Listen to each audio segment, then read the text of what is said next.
Merci de rester fidèle au programme d'ITV. C'est parti pour cette édition du soir. Les titres. Les étudiants de l'université Assane Seck de Ziguinchor vont reprendre les cours ce 6 janvier.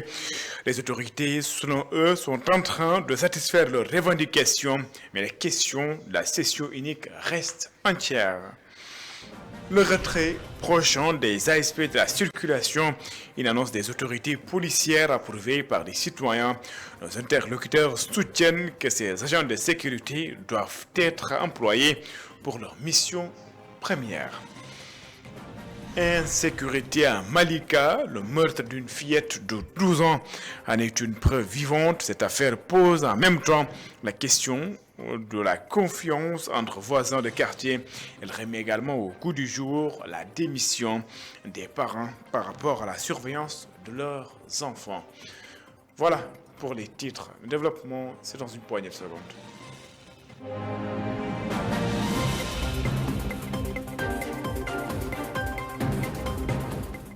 Bonsoir et bienvenue. Le meurtre de Souadou Sow à Malika suscite l'émoi. Il met en lumière une inquiétante réalité qui est la recrudescence des crimes commis par des proches voisins.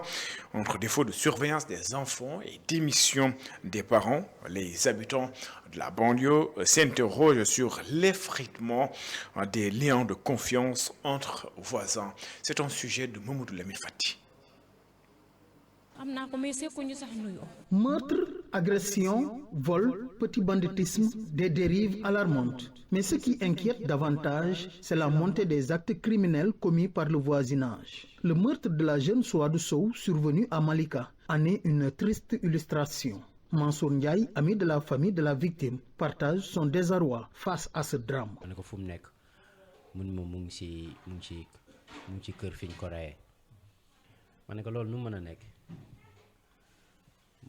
Quand il m'a appelé, il m'a dit qu'elle était dans la maison où elle a été tuée, celle de notre voisin. Pour moi, je pensais que c'était juste un décès naturel. Mais imaginez, dans une autre maison située à seulement 5 à 10 mètres de la maison familiale. Les deux maisons ne sont pas éloignées. D'ailleurs, c'est la maison qui se trouve à l'angle. Donc, c'est à peu près 10 maisons. Voilà. Donc, dans les fait. D'ailleurs, Aline Diaw exprime son inquiétude. Selon lui, le manque de surveillance des enfants est une cause principale des actes de violence, tels que les viols et meurtres perpétrés par des voisins de plus en plus méconnaissables. Dire que c'est très difficile, c'est très difficile. Voilà. Ces genres maintenant de situations, de tuerie, de barbarie, donc je ne sais pas comment le qualifier. Et pour moi, tout cela vraiment a une seule cause, donc le voisinage. Qui est voisin, qui est voisin. Le bon voisin, pour moi, on doit prendre le temps pour le connaître. Et les enfants aussi le font. Ils se créent des amis. Et moi, en tant que père de famille, que doit mon rôle? Mon rôle, vraiment, c'est de les observer.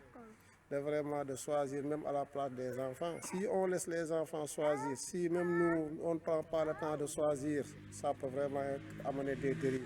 Pour Mamoudou Ndiaye, la société a abandonné son rôle dans l'éducation des enfants. Ce manquement, selon lui, explique la recrudescence des violences dans les quartiers. C'est vraiment regrettable et c'est d'une tristesse extrême. Donc, comment on peut faire cela à un enfant de 12 ans? Ça pose le problème donc, du voisinage. On est en un siècle où, une ère où il n'y a plus de protection sociétale. En temps, il y avait la protection donc, de la population envers la population. Maintenant, ça n'existe plus. Ce qui se passe, c'est que tout le monde est au même niveau, mais que les plus vulnérables, les enfants, sont surtout en danger. Comment ça se fait? Parce que, en fait, il n'y a plus cette protection sociétale à cause du voisinage. Il y a des locataires partout et ces locataires-là donc sont ici. Chacun peut être coupable donc de quelqu'un ou de quelque chose. Et au-delà de cela, même dans les maisons, les parents proches et tout, ils peuvent faire donc des choses horribles aux enfants. Depuis quelque temps, chaque meurtre dans la banlieue révèle une constante troublante. Les coupables appartiennent souvent au voisinage immédiat. Cette réalité soulève une question cruciale. Si l'on ne peut plus faire confiance à nos voisins, à qui pourrions-nous encore accorder cette confiance? Mamadou Lamine Fati, le forage de Dinguiraye, c'est à Nioro, du RIP, est dans un état de délabrement très avancé. Les habitants dénoncent cette situation. Ils invitent les autorités à construire un nouveau forage. C'est pour permettre à la population d'avoir accès à l'eau potable. Mamadou Ndiaye est le porte-parole des habitants de Dinguiraye. Il est ici au micro de Sekou Diallo et d'Astoumaï. Pour les branchements simplement à échéance de 65 000 francs. 65 000 francs pour un branchement social. Mais là, on ne parle plus de branchement social. Au moment où les populations avaient en tout cas leur destin entre les mains, la tarification, elle n'a pas été aussi exorbitante. Le mètre cube en ce temps était vendu à 225 francs. Maintenant, on vend le mètre cube à 250 francs. Et déjà avec des risques de maladie. Parce que avec un château d'eau en délabrement très avancé, en délabrement poussé, je dis bien, constituant des risques qui peuvent s'effondrer à n'importe quel moment. Et là, déjà, si on nous dit que les conditions, en tout cas qu'on attendait de Flexo, de l'OFOR, sont réunies, ça c'est vous dire vraiment des choses qui vont à l'encontre de la vérité. Je le disais en titre, les étudiants de l'université Assane Seck de Ziguinchor vont reprendre le chemin des amphis à compter du 6 janvier prochain. Ces membres estiment que l'État est en train de satisfaire certaines de leurs revendications. Des chantiers ont repris, mais attention, la question de la session unique reste entière. Les étudiants restent sur leur garde. Je vous propose de suivre les explications de Khadim Dine. Il est le coordinateur des étudiants de l'université Assane Seck de Ziguinchor. Après quelques semaines de grève, on a vu vraiment beaucoup d'avancées de ces revendications-là, même si que ces avancées ne sont pas, en tout cas à 100%, mais au moins on peut noter une avancée significative là-dessus. Donc à notre niveau, on a jugé nécessaire donc de suspendre le mot d'ordre et de revenir dans les amphis à partir du 6 et en même temps suivre la situation de très près. Le problème qui s'y s'ajoute, c'est tout simplement la session unique que l'administration impose aux étudiants. Et nous, à notre niveau, on a demandé à ce que ces décisions de session unique soient annulées le plus rapidement possible. Des négociations ont été faites par la famille du parrain de l'université, la société civile, le médiateur et les acteurs de la région de Ziguinchor. Donc, ils ont parlé avec les autorités universitaires et la question de la session unique est très probable qu'elle soit annulée définitivement. Nous, on a jugé nécessaire de suspendre le mot d'ordre d'ici quelques jours et on verra qu'est-ce que ça va donner. Les ASP, agents de sécurité de proximité, seront retirés de la circulation. Un ouf de soulagement pour les transporteurs. Les ASP n'avaient rien à faire sur la route. Ces derniers invitent d'ailleurs les autorités à les utiliser dans le cadre de leur mission première. C'est un sujet d'Elisabeth Christine.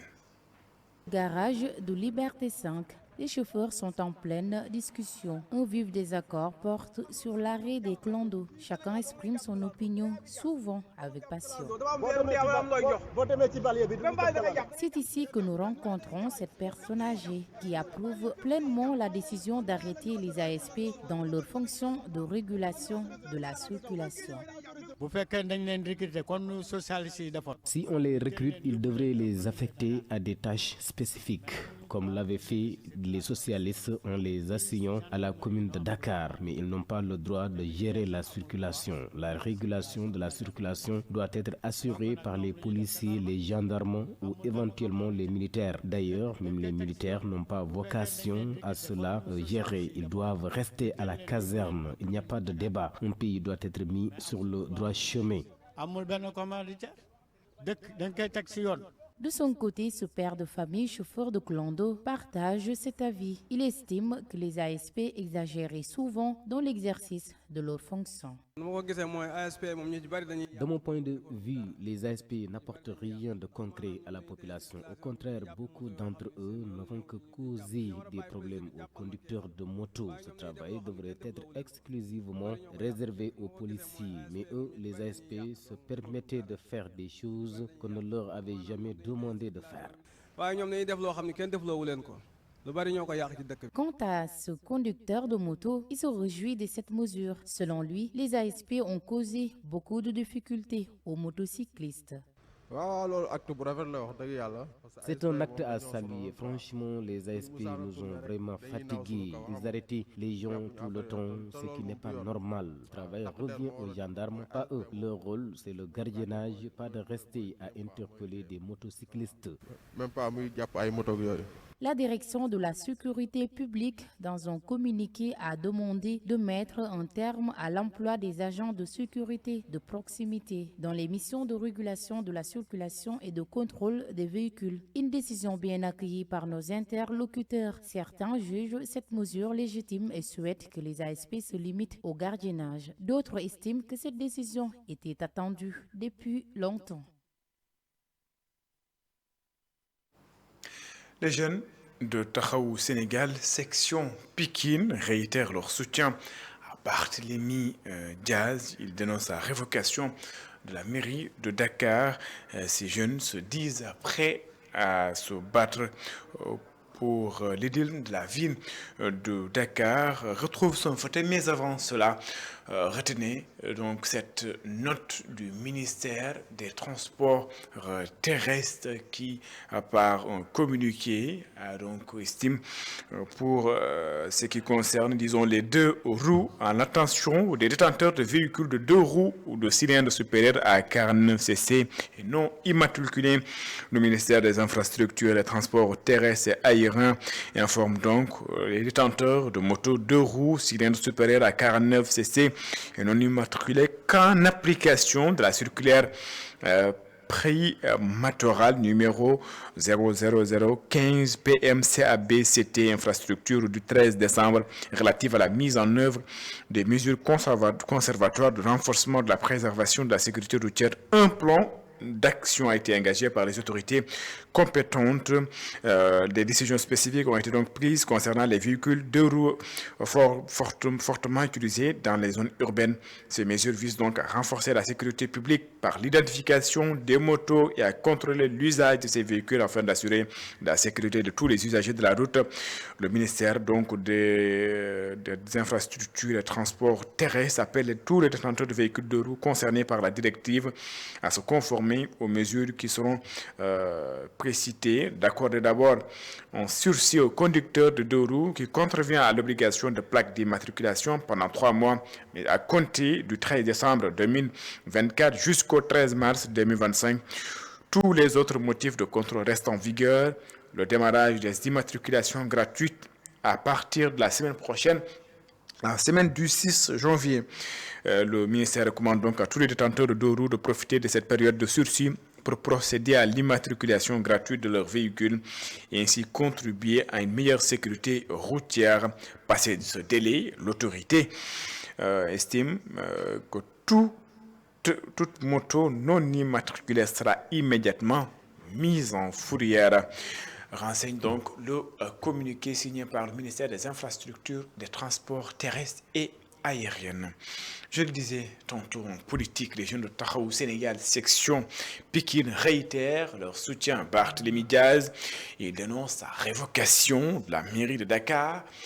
Ces jeunes se disent prêts à se battre pour l'ex-édile de la ville de Dakar. Ils retrouvent son fauteuil. Voici Papis Konaté, il est le porte-parole des jeunes de Taxawu Sénégal, section Pikine. Il est ici au micro de Mamadou Lamine Fati et de Maguette Maé. Il a été attaqué en pleine campagne et de tous bords. Et je sais que nous allons le combattre avec toute la fermeté qu'il demandera. Et nous ferons face aussi à tous les actes qu'ils poseront en place pour pouvoir liquider des adversaires politiques. Nous avons tant combattu avec ce régime actuel en place pour que la liquidation des adversaires politiques cesse au Sénégal, en commençant par dénoncer l'acte qui a éliminé Karim Wade, puis notre leader Khalifa Ababakar Sall. Et aujourd'hui, nous voilà en face d'une autre situation que tout le peuple sénégalais pensait ne plus voir au Sénégal, qui est encore l'acharnement contre honorable maire Barthélémy Diaz. Barthélémy Diaz a accompli tous les critères qui lui permettraient d'être candidat. Et aujourd'hui, ils veulent utiliser des prétextes pour liquider des adversaires politiques. Nous avons déposé des recours au niveau de la Cour d'appel et au niveau du Cour suprême pour pouvoir annuler la décision du préfet qui n'a pas les prérogatives de décider si Barthélémy Diaz doit rester à la mairie de Dakar ou pas, car ce n'est pas à lui d'en décider autrement. Seul le décret d'un président de la République peut révoquer un maire à la mairie. Donc tous ces acharnements qu'ils sont en train de faire à l'égard de cette personne, donc il y a des choses qui ne passeront plus. Demain, ils vont donner la verdict à savoir si Barthélémy Diaz continuera à être maire de Dakar ou pas. Donc tous ces acharnements, encore une fois, n'ont aucune base légale et aucun fondement juridique. Donc je sais que nous nous battrons jusqu'à nos derniers gouttes de sang, nous nous battrons jusqu'à nos derniers souffles pour préserver toutes les droits citoyennes qui permettraient au maire, honorable maire Barthélémy Diaz, de continuer à être maire de Dakar.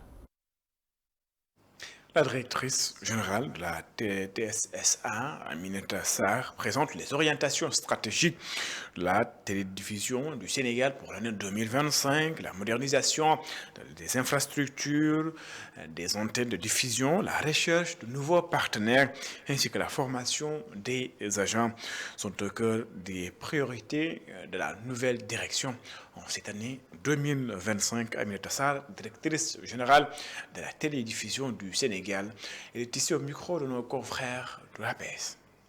Nous avons aujourd'hui présenté nos vœux de nouvel an avec la présence du personnel, mais bien entendu à l'endroit de nos partenaires.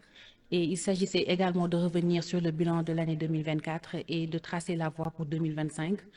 Nous avions été auparavant à Saly pour travailler ensemble, réfléchir ensemble sur les actions que nous devrons entamer au courant de cette année et bien au-delà. Et nos objectifs sont entre autres de moderniser bien sûr l'infrastructure de diffusion, d'offrir des services innovants, mais bien entendu de réorganiser également la structure et le capital humain et développer des partenariats innovants. La technologie évolue et c'est ce qu'on a exposé tout à l'heure, c'est de dire qu'il faut qu'on se réinvente avec des solutions innovantes en créant peut-être une plateforme OTT et offrir du contenu que les consommateurs voudront consommer. Et aujourd'hui avec l'Internet, parce que c'est ça qui est aujourd'hui ce qui occupe l'espace, les gens regardent la télé avec leur smartphone. Donc nous allons essayer de nous réinventer, étant donné que parfois les budgets ne sont pas là, mais en se réinventant, en s'adaptant à ce nouveau monde qui est là, nous pouvons essayer de tirer notre épingle du jeu. Un mot de culture dans cette édition, c'est pour parler de la 13e édition du Festival Culture et Développement de Thilogne. La commune a vibré pendant 72 heures au rythme de la culture. Le maire invite les autorités à l'accompagner pour la mise en place d'un plateau médical de qualité dans la structure de santé. Nous nous rendons à Matam, c'est pour retrouver Amadou Mardiallo.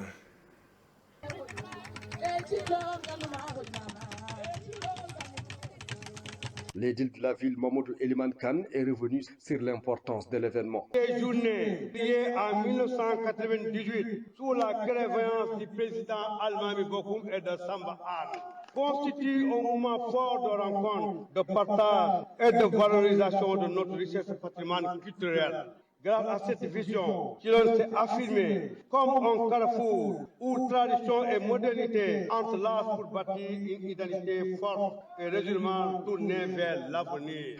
En présence des autorités territoriales de la région, Mamadou Eliman Kane a plaidé pour un plateau médical de qualité afin de limiter les déplacements des populations vers la ville Carrefour. Dans ce même siège, monsieur le gouverneur, représentant de l'État, nous vous exhortons enfin de plaider auprès des autorités, afin de relever le plateau technique du centre de santé et de doter en personnel qualifié pour l'ouverture des services comme la pédiatrie. 26 ans après la naissance du FESCOUT, Thilogne Association Développement continue de valoriser cet événement culturel qui ne cesse de créer des coopérations au niveau national et international au bénéfice de la localité dans les secteurs clés tels que l'éducation, la santé et la culture. 60 millions de francs CFA, c'est le coût du centre d'incubation pour la transformation de produits agricoles à Kaffrine. Ce centre construit et équipé par le projet de valorisation des eaux pour la construction de la chaîne de valeur Proval CV est une aubaine pour les femmes transformatrices de la région selon les autorités, mais également les bénéficiaires. Boubacar Falbop. Proval CV vient de réaliser au sein de la Chambre de commerce, d'industrie et d'agriculture de Kaffrine un centre d'incubation d'une valeur de 60 millions de francs CFA. En procédant à son inauguration, le préfet du département de Kaffrine s'est félicité des nombreuses réalisations de Proval CV. C'est une infrastructure de haute facture qui a été réalisée à travers le projet de valorisation des eaux et le développement des chaînes de valeur, le Proval CV. Donc, il y a eu à décliner énormément d'interventions ici au niveau de la région de Kaffrine, cette unité de transformation qu'on a visitée et qui, à mon sens, est une mini-industrie. Les femmes transformatrices saluent une telle réalisation et parlent de suppléance, de la main-d'œuvre et de gain de temps. Parce que depuis boobu ba léegi lii lañ doon souhaité pour ñu am ko. C'est une longue doléance qui vient d'être satisfaite. Nous sommes très heureux d'inaugurer aujourd'hui ce centre d'incubation avec des moulins à huile, d'autres pour la transformation de la pâte d'arachide entre autres. buy lay buy tëj ay mbuus lépp loo yaakaar daal mu ngi ci biir antenne baa ngi ci biir. Le président de la Chambre de commerce, d'industrie et d'agriculture s'engage à accompagner les femmes dans leurs projets. Une unité de transformation des produits locaux, c'est une unité d'une importance capitale. Ça va alléger tous les travaux des femmes et donc les accompagner, cela va de soi. Parce que la Chambre de commerce est là pour accompagner les PME, PMI. Pour rappel, le Proval CV a réalisé plus d'une centaine d'unités de transformation. Et puis, sport, avant de nous quitter, retenez que l'affiche entre Balaguer 2, le Lion de Guédiawaye et Site, le chef de file de l'écurie Lansar a été donc ficelé par Al-Bourar. L'affiche aura lieu le 20 juillet 2025, Balaguer 2 et Site. C'est désormais officiel. Et une autre affiche également qui a été ficelée par Gaston Productions. Il s'agit de Amaner et de Nyambou Ndao, jeune prodige de Guédiawaye, Nyambou Ndao, qui va donc se mesurer à Amaner Tumber du promoteur, très promoteur, Tchat Daoud Fall. C'était d'ailleurs ce 1er janvier 2025. Voilà. C'était tout pour cette édition. Vous pouvez également continuer à suivre toutes les actualités en direct. C'est sur www.imedia.sn. Merci de nous avoir suivis. Excellente suite de programme sur les antennes d'ITV. Au revoir.